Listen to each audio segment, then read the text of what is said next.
Last video में हमने हमारी इस book F4 proficiency in English part 1 D.Ed first year की जो बुक है, इसमें हमने फर्स्ट यूनिट जो है हमारा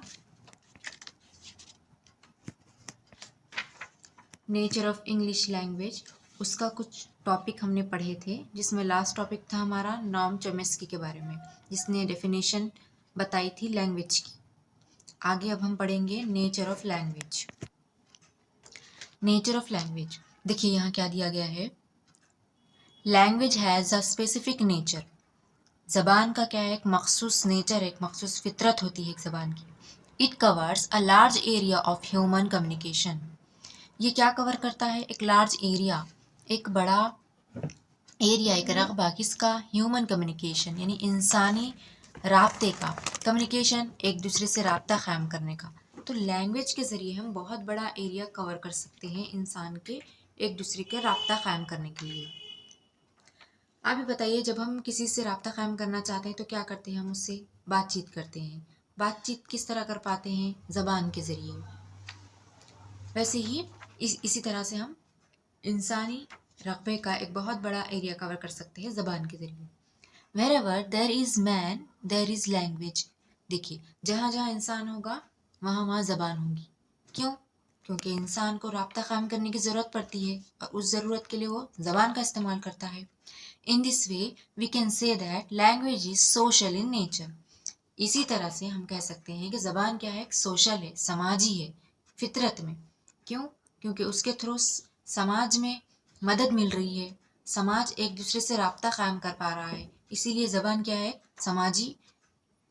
उसकी फितरत में, ज़बान की फितरत कैसी है, समाजी है। देखिए यहाँ तक तो हो चुका है। Language keeps changing itself from time to time and from place to place. देखिए यहाँ क्या कहा गया है कि लैंग्वेज जो है वो चेंज होती रहती है, उसका फॉर्म चेंज होता रहता है, तब्दील होती रहती है टाइम टू टाइम, वक्त वक्त पर भी, और प्लेस टू प्लेस, एक जगह से दूसरी जगह बदलने पर भी। कैसे? देखिए, एक जगह से दूसरी जगह बदलना मतलब, अगर हम महाराष्ट्र में हैं तो यहाँ पर यहाँ की रीजनल लैंग्वेज मराठी है, और जब अगर हम आंध्रा में जाएंगे, तेलंगाना में जाएंगे तो वहाँ पर तेलुगु रीजनल लैंग्वेज है। तो ज़बान जो है वो बदल जाती है, एक जगह से दूसरी जगह जाने पर वहाँ की बोली, वहाँ की ज़बान अलग हो सकती है। इसके साथ साथ यहाँ कहा गया है टाइम टू टाइम। देखिए, टाइम टू टाइम का मतलब ये हो गया कि वक्त के एतबार से कभी कभी क्या होता है, एक ही ज़बान में मुख्तलिफ तब्दीलियाँ होती हैं वक्त के एतबार से। जैसे जैसे वक्त गुजरता है, लोग उस लफ्ज़ को कुछ अलग अंदाज से बोलने लगते हैं। पहले वो लफ्ज़ अलग शक्ल में था, अलग फॉर्म में था, बाद में लोगों ने बोलते बोलते उसको चेंज कर दिए, उसका फॉर्म ही चेंज कर दिए। इस वजह से वही लफ्ज़ कुछ अलग अंदाज से बोला भी जाने लगा, लिखा भी जाने लगा। तो उसकी वजह से जब अल्फाज चेंज होंगे तो ज़बान अपने आप चेंज होगी। तो इस तरह से ज़बान जो है वो वक्त के एतबार से चेंज भी हो सकती है। कुछ ऐसे अल्फाज हैं जो अपनी प्योर फॉर्म में, अपने खालिसपन में अब कायम नहीं रहे हैं। पहले वो कुछ और कहे जाते थे, आज उन्हें हम कुछ और तरीके से अदा करते हैं। तो ऐसे भी कई अल्फाज हैं हमारी ज़बान में मौजूद, उर्दू ज़बान में भी, कि पहले हम उसको कुछ और बोलते थे, आज हम उन्हीं अल्फाज को लोगों ने अपने कहने के अंदाज की वजह से तब्दील कर दिया गया है। तो इसीलिए यहाँ कहा गया है कि time to time language change होती है और प्लेस टू प्लेस भी चेंज हो सकती है। The development of language is phenomenal. जो लैंग्वेज का डेवलपमेंट है वो फेनोमेनल है, उसकी खुसूसियात है, अपने अपने आप में एक खुसूसियात रखती है लैंग्वेज। ये इसकी खुसूसियत है तरक्की की। जैसे जैसे वो तरक्की करेगी, अपने आप में कुछ ना कुछ तब्दीली तो लाएगी ही लाएगी। नेक्स्ट देखेंगे, only human being have been given the gift of language by nature. देखिए, कुदरत की तरफ से ज़बान जो है वो सिर्फ इंसान को अतिया की गई है। सिर्फ इंसान के पास ही ये दौलत है, सिर्फ इंसान के पास ही ये तोहफा है ज़बान का, क्योंकि इंसान ज़बान बोलते हैं। Animals and other creatures do not have a language. जानवर या कोई दूसरी मखलूक जो है उनके पास ज़बान नहीं है। क्या आपने कभी किसी जानवर को बात करते हुए देखा है? नहीं ना, हम उन्हें देख नहीं पाते हैं। जनरली आज जो हम देखेंगे, इंसान ही बात करते हैं एक दूसरे से। हमने कई बार इंसान को बात करते हुए देखा है। कोई जानवर एक दूसरे से बात नहीं करते हैं। हो सकता है जानवरों की अपनी बोली हो सकता है वो अपनी बात को समझ सकते हों, लेकिन वो एक अलग अलामतें होती है, इशारती ज़बान होती है। बाज़ाब्ता ऐसी कोई ज़बान नहीं है जिसे वो लिख पाते हैं। हमारी ज़बान ऐसी है जिसे हम लिख भी सकते हैं। तो ज़बान जो है वो इंसान को अता की गई एक तोहफ़ा है। किसी जानवर या कोई दूसरी मखलूक के पास ऐसी कोई ज़बान नहीं है राब्ता कायम करने के लिए।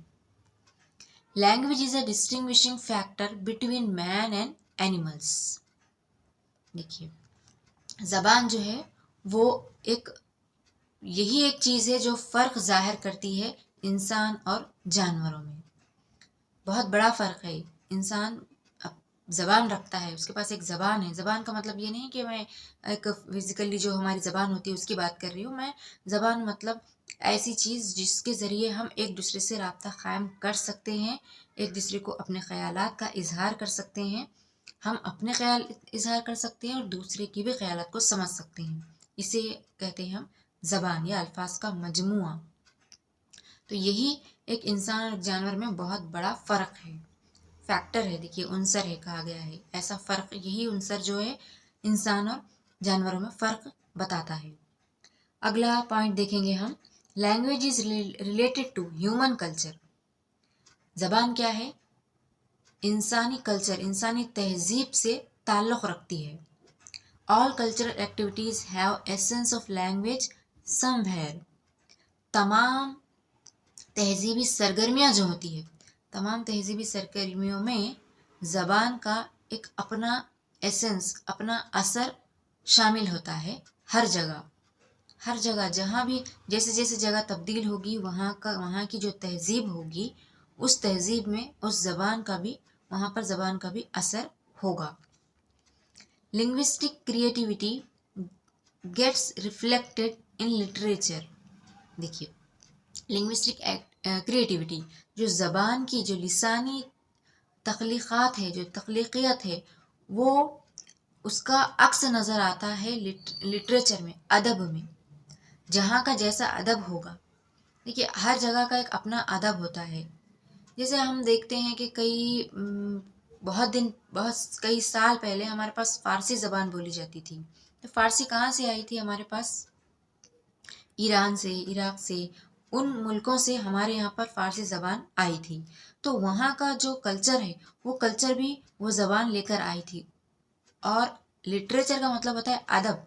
अदब में हम नज़म, नसर, बहुत सारी चीज़ें लिखते हैं। जो बड़े बड़े माहिर लिसानियात होते हैं, अदब के जो तख्लीक़कार होते हैं, वो कई अपनी ज़बान के ज़रिए कई उनकी तैयार करदा कुछ ऐसी चीज़ें होती हैं अदब में, जिसमें वो ज़बान के ज़रिए बहुत सारी बातें बताते हैं। तो वो ज़बान जहाँ से निकली है, उस एरिये का असर भी उस ज़बान में होता है। तो जब भी हम अदब पढ़ेंगे किसी एक ज़बान में, तो उस अदब में हमें उस ज़बान का और वो जहाँ से आई है उसका असर दिखेगा ही दिखेगा, उस तहज़ीब का।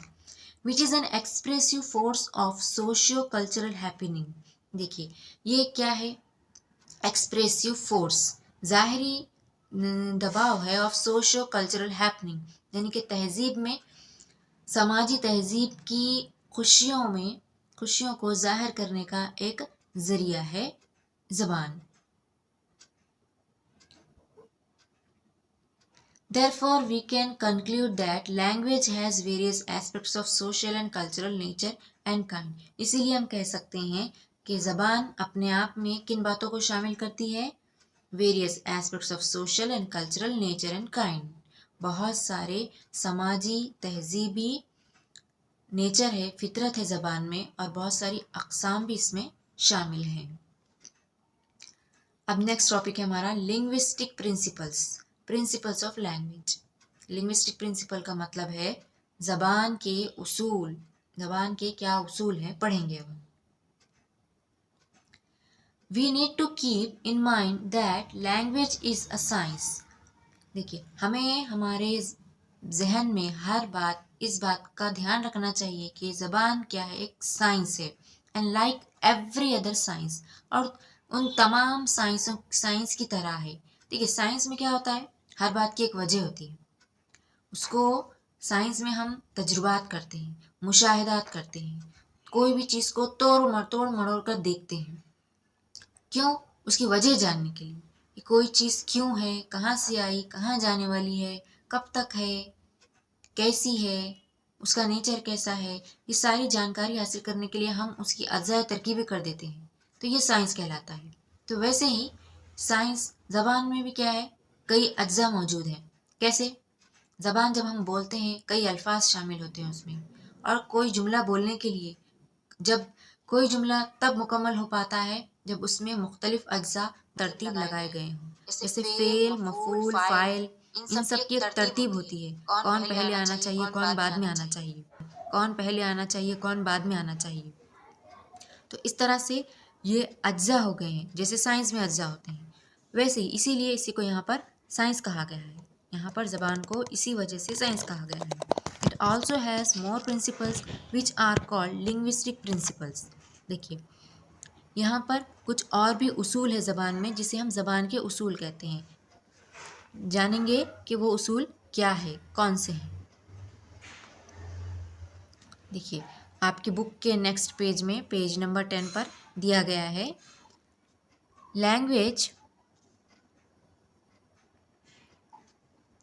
Language is a system of symbols. ज़बान क्या है, एक निज़ाम है। किन का निज़ाम है? अलामतों का निज़ाम है। देखिए every language has a particular system. हर ज़बान के पास एक अपना निज़ाम है। The system of language has a set of symbols. और उस ज़बान के निज़ाम में एक मजमुआ है अलामतों का, अ सेट ऑफ सिम्बॉल्स। कैसे? अभी देखिए हम जो ज़बान कहते हैं उर्दू, उस ज़बान में भी सिम्बॉल्स का सेट है, हुर्फ़ तहजी है। हुर्फ़ तहजी क्या है? अलामतें हैं। किसकी अलामतें हैं? आवाज़ की अलामतें हैं। अ कहना है तो हम अलिफ लिखते हैं। ब, बे जो होता है उससे हम ब आवाज़ निकालते हैं। ब आवाज़ के लिए हमने बे हुर्फ़ तहजी का इस्तेमाल करते हैं। तो यही जो हुर्फ़ तहजी है, इन आवाज़ को हमने शक्ल दे दी है। तो ये अलामतें हैं, सिम्बॉल्स हैं। तो यहाँ पर ये कहा गया है कि हर ज़बान के पास एक अपने अलामतें हैं। इंग्लिश ज़बान में आपने देखा होगा अल्फ़ाबेट, लेटर्स ABCD। ब कहने के लिए, ब साउंड निकालने के लिए हम B यूज़ करते हैं। स साउंड निकालने के लिए हम S या C यूज़ करते हैं। तो यही अलामतें होती हैं। तो ऐसे ही हर ज़बान के अपने हुर्फ़ तहजी, अल्फ़ाबेट, लेटर्स होते हैं। The alphabet are only the symbols of sound. Alphabet क्या है? Only the symbol of sound, आवाज़ की अलामतें हैं। The alphabet of every language constitute a system. हर ज़बान के अल्फ़ाबेट उस निज़ाम को तश्कील देते हैं, उस निज़ाम को बनाते हैं, उस ज़बान के निज़ाम को बनाते हैं। ये पहला उसूल था ज़बान का। अगला उसूल देखेंगे हम, लैंग्वेज इज़ आर्बिटरी। देखिए आर्बिटरी के मायने क्या है? आर्बिटरी के मायने हैं कि एक ख्वाहिश के अनुसार, मतलब उसका एक अपना नेचर है, उसकी ख़ुद की एक अपनी मनमानी चलती है। मनमानी का मतलब यहाँ ये कहा गया है कि आर्बिटरी, रैंडम है वो, मतलब ज़बान में कभी भी कोई भी अल्फाज शामिल हो सकते हैं, कभी भी कोई भी अल्फाज निकाले जा सकते हैं। ज़बान मुख्तलिफ़ चीज़ों से बनी है। पहले ही यहाँ बयान किया गया है कि ज़बान सोशल है, समाजी है। समाज पर उसका असर पड़ता है और उस पर समाज का भी असर पड़ता है। बहुत सारी चीज़ें उससे समाज में शामिल होती हैं और बहुत सी ऐसी चीज़ें भी हैं जो समाज से उसमें शामिल होती हैं। कई अल्फाज हम समाज से लेते हैं। कैसे? जब कोई ज़बान बनती है तो वो ज़बान प्योर अपनी हालत में हमेशा बाकी नहीं रहती, उसमें कई दूसरी ज़बानों के भी अल्फाज शामिल हो जाते हैं। जैसे अगर मैं कहूँ आपको कि उर्दू ज़बान में मोबाइल को मोबाइल ही कहते हैं। मोबाइल ये एक इंग्लिश वर्ड है, लेकिन हमने उर्दू में भी उसे मोबाइल ही लिखा है, मोबाइल ही कहते हैं।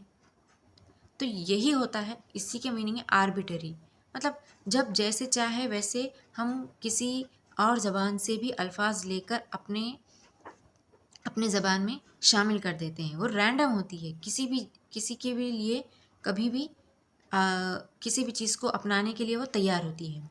A language is arbitrary, it means that it is, देखिए, हैफाजर्ड एंड रैंडम, वो अपनी ख्वाहिश से चलती है और रैंडमली, बेतरतीब, कभी भी कोई भी बीच से किसी भी तरह से, बेतरतीब तो नहीं कहेंगे हम यहाँ पर, कि अचानक कोई भी चीज़ को कबूलने के लिए भी वो तैयार होती है, इसका मतलब ये है। There seems to be no connection between sound and the objects it represents. There seems, देखिए, ऐसा लगता है कि कोई कनेक्शन नहीं है between sound and objects it represents. अगर कोई ऑब्जेक्ट यहाँ पर कोई कनेक्शन नहीं होता है, ऐसा कहा गया है, बिटवीन किन के दरमियान, sounds and object is represent, जो वो ऑब्जेक्ट बताती है उनमें और साउंड्स में। कभी कभी लैंग्वेज में कुछ चीज़ें ऐसी भी आ जाती हैं जिसमें हमें साउंड्स और जो वो बता रहा है, प्रेजेंट कर रहा है, उसके दरमियान कोई कनेक्शन नज़र नहीं आता। जैसे हमने कभी, आपने देखा होगा कि इंग्लिश में कुछ ऐसे भी वर्ड्स होते हैं जो साइलेंट होते हैं, हम उन्हें अदा करते हैं तो लिखते नहीं, तो कभी लिखा जाता है लेकिन हम उन्हें अदा नहीं करते, कुछ साइलेंट वर्ड्स ऐसे होते हैं। तो यहाँ पर उसी के बारे में जिक्र किया गया है कि अल्फाज तो होते हैं, लिखे हुए तो होते हैं, लेकिन हम उन्हें अदा नहीं करते, इसीलिए कभी कभी साउंड्स और जो रिप्रेजेंट किया गया वर्ड है वो उनके बीच में कोई ताल्लुक़ नज़र नहीं आता, ऐसा भी होता है। So if people decide to change और मॉडिफाई एनी साउंड, देखिए, इसके लिए जो मिसाल अगर मैं आपको दूं, तो हम ख्वाब में हम वाव लिखते हैं, उर्दू वर्ड में हम वाव लिखते हैं, लेकिन पढ़ते टाइम हम ख्वाब पढ़ते हैं, वाव को हम उतना ज़्यादा ज़ोर देकर नहीं पढ़ते, तो ये हो गया साइलेंट वर्ड। इंग्लिश में भी जब हम लिसन लिखते हैं तो लिसन में हम टी का भी यूज़ करते हैं लिखते टाइम, लेकिन पढ़ते टाइम हम टी को अदा नहीं करते, तो ये साइलेंट वर्ड्स हो गए हैं, उसके एग्जाम्पल्स। चलिए आगे देखते हैं। So if people decide to change और modify any sound, the new form would be acceptable to people tomorrow. देखिए, जब भी लोग ये तय कर लेते हैं कि हमें अब किसी साउंड को, आवाज़ को बदलना है, तब्दीली करना है, the new form would be acceptable to people tomorrow, तो जो अगला फॉर्म है वो ऐसा होना चाहिए कि आने वाले लोग उसे कबूल करें, तो इसीलिए ज़बान को तब्दील होने वाली कहा जाता है। So the teacher should teach the language which is now in use, इसीलिए टीचर को हमेशा वो ज़बान इस्तेमाल करनी चाहिए जो नई है, जो तब्दील हो चुकी है, यानी कि पहले जो उसका प्योर फॉर्म था उससे तब्दील होते होते आज जो वर्ड्स आए हैं उन्हीं का टीचर को यूज़ करना चाहिए, ऐसे यहाँ पर कहा गया है, क्योंकि एक नया फॉर्म है, हमेशा हमें नई चीज़ को अपनाना चाहिए। जो पुरानी चीज़ें हम उसको अपनाने की कोशिश करेंगे तो फिर हमारे लाइफ जो रहेगी, हमारा जो मामूल की ज़िंदगी है वो दुश्वार हो जाएगी। इसीलिए आज जो चल रहा है हमें उसके तहत चलना चाहिए। देखिए, अगला पॉइंट है हमारा, symbols of language are vocal. ज़बान के जो निशानात हैं वो वोकल हैं, यानी कि अदा होने वाले हैं, आवाज़ निकलती है उनसे, इन इशारों की, इन अलामतों की एक आवाज़ है, हम हलक से आवाज़ निकालते हैं, इन अलामतों को ज़ाहिर करने के लिए हम आवाज़ का सहारा लेते हैं। अलामतें कौन सी? उर्फ़ तहजी है, अल्फ़ाबेट ABCD है, इनको अदा करने के लिए हम आवाज़ निकालते हैं, वोकल का सहारा लेते हैं, हलक का सहारा लेते हैं। The symbols of language are vocal which means related to sound, जिसके मायने हैं, वोकल का मतलब हो गया आवाज़ से ताल्लुक़ रखना। Sound constitutes the pronunciation and letters और अल्फ़ाबेट, साउंड क्या करते हैं? तश्कील देते हैं, किन्हें तश्कील देते हैं? तलफ़्फ़ुज़ को, लेटर्स और अल्फ़ाबेट, आवाज़ जो है वो तलफ़्फ़ुज़ को, अल्फ़ाबेट को, लेटर्स को बनाते हैं। आवाज़ के लिए ही हमने अलामतें बनाई हैं कि इस आवाज़ के लिए ये अलामत, ब कहने के लिए बी या बे, उर्दू में बे, इंग्लिश में बी। क कहने के लिए हम उर्दू में काफ लिखते हैं, तो इंग्लिश में हम सी या के का यूज़ करते हैं। The symbols of language are vocal in nature if we pronounce the letter S, so the pronunciation of S is sound and the letter S is symbol. देखिए, जब कभी हमें प्रोनाउंस करना है, तलफ़्फ़ुज़ करना है, अदा करना है स, तो हम यूज़ करते हैं एस, ठीक है। एस का मतलब स साउंड है, स आवाज़ है, और हम उसकी अलामत है एस, ठीक है। इस तरह से उसका शेप इस तरह से है, ये बताया गया है कि लैंग्वेज के उसूल हैं। ये तीसरा उसूल था। अगला उसूल हम पढ़ेंगे चौथा, language is a system of system. देखिए टोटल यहाँ पर 6 उसूल दिए गए हैं, ये 6 आज हम पढ़ ही लेंगे। Language is a system of system. ज़बान क्या है? निज़ाम का निज़ाम है। निज़ाम का निज़ाम कैसे होता है? देखिए अब, another principle of language is that it is not a single system. एक और उसूल ज़बान का ये है कि ये एक सिंगल सिस्टम नहीं है, ये एक निज़ामी नहीं है। It is a group of different system. इसमें बहुत सारे ग्रुप शामिल है, इस निज़ाम में कई और ग्रुप शामिल हैं। For example, we have the set of alphabets which itself is a system. जैसे कि हम देखते हैं a set of alphabet, English में जो अल्फ़ाबेट का सेट है, लेटर्स का सेट है, ABCD A to Z, ये भी अपने आप में एक निज़ाम है। ये भी तो एक निज़ाम है अल्फ़ाबेट का। उन अल्फ़ाबेट के निज़ाम से ज़बान बनी है, ये और एक सिस्टम हो गया। उन अल्फ़ाबेट को हम जब अरेंज करते हैं तो एक वर्ड बनता है। दो तीन अल्फ़ाबेट को जब हम कंबाइन करते हैं तो एक वर्ड बनता है। हुर्फ़ तहजी उर्दू में अलिफ बे से लेकर ये तक, छोटी ये बड़ी ये तक जो हुर्फ़ तहजी होती है, उन हुर्फ़ तहजी में से कुछ हुर्फ़ तहजी को मिलाकर हम अल्फाज बना सकते हैं, लफ्ज़ बना सकते हैं, जोड़ हुरूफ बना सकते हैं, बा मायने लफ्ज़ या अल्फाज बना सकते हैं। तो ये भी एक सिस्टम है। तो लैंग्वेज में भी मुख्तलिफ सिस्टम है, मुख्तलिफ निज़ाम है। तो ज़बान क्या है? मुख्तलिफ निज़ामों का निज़ाम है। उसके अंदर भी कई निज़ाम शामिल हैं। अल्फ़ाबेट्स हैं, फिर अल्फाज हैं, फिर जुमले हैं। इस तरह से कई निज़ाम इसमें शामिल है, ऐसा ये कह रहा है। Then we have syntax. देखिए सिंटैक्स, सिंटैक्स मतलब क्या? सिंटैक्स मतलब तरकीब या तरतीब। जैसे कि अगर आपको मैं मिसाल दूँ, जब हमें कोई जुमला कहना होता है या लिखना होता है तो उसकी एक तरतीब होती है। पहले क्या कहना चाहिए, बाद में क्या कहना चाहिए, मफ़ेल फ़ाइल मफ़ूल, कौन पहले आना चाहिए, सब्जेक्ट ऑब्जेक्ट वर्ब में कौन पहले कौन बाद में आना चाहिए। हम इंग्लिश में देखते हैं verbs and helping verbs, helping verb पहले आना चाहिए या बाद में आना चाहिए, कौन सा ऑब्जेक्ट पहले कौन सा ऑब्जेक्ट बाद में आना चाहिए। उर्दू में भी फ़ेल पहले या मफ़ूल पहले, आगे पीछे हम जुमले नहीं कहते, तरतीब होती है उसकी एक। तो यही है सिंटैक्स। ज़बान में सिंटैक्स की अहमियत है, तरतीब की अहमियत है, कौन पहले और कौन बाद में आएगा, तभी जाके बा मायने जुमला बन पाएगा। It is also a system, ये भी एक सिस्टम है, मतलब तरतीब देना। अल्फाज तो मौजूद हैं हमारे पास, बा मायने अल्फाज भी मौजूद हैं, लेकिन तरतीब नहीं है, तो क्या ज़बान बन पाएगी? नहीं बन पाएगी। उसे हमने तरतीब देना होगा, सही जुमला तभी बन पाएगा, तभी जाके एक ज़बान बन पाएगी। तो ये है सिंटैक्स, यानी तरकीब या तरतीब देना। वी हैव ग्रामर, हमारे पास क़वायद भी हैं, क़वायद के उसूल भी हैं। कैसे? जैसे हमारे पास ज़माने मौजूद हैं, ज़माने हाल, ज़माने माजी, ज़माने मुस्तक़बिल, ठीक है। पास्ट प्रेजेंट एंड फ्यूचर जिसे हम कहते हैं इंग्लिश में, था थी, हाँ है या होगा, रही है रहा है, कई बार हम पढ़ते हैं। ये है ग्रामर, क़वायद है, इसका हम अपने जुमलों में इस्तेमाल करते हैं। अगर ये ना होगा तो जुमले सही से अदा नहीं हो पाएंगे। हम कैसे पहचान पाएंगे कि कोई बात आज के बारे में कह रहा है, कि गुज़रे हुए ज़माने के बारे में बात हो रही है, या आने वाले ज़माने के बारे में बात हो रही है। ये सब ग्रामर क़वायद पर डिपेंड होता है। इट ऑल्सो अ सिस्टम, ये भी एक निज़ाम है, क़वायद भी एक अपने आप में निज़ाम है। In this way language is a system of various other system. इस तरह से हम कह सकते हैं कि ज़बान जो है वो निज़ामों का निज़ाम है। तो ये हो गया हमारा चौथा रूल। अब देखेंगे हम पांचवा रूल क्या है। Language is unique. लैंग्वेज क्या है? ज़बान क्या है? मुनफरिद है। अब देखेंगे हम कैसे मुनफरिद है, अलग है, सबसे इनफरादी है। देखते हैं कैसे। Every language has its own characteristic.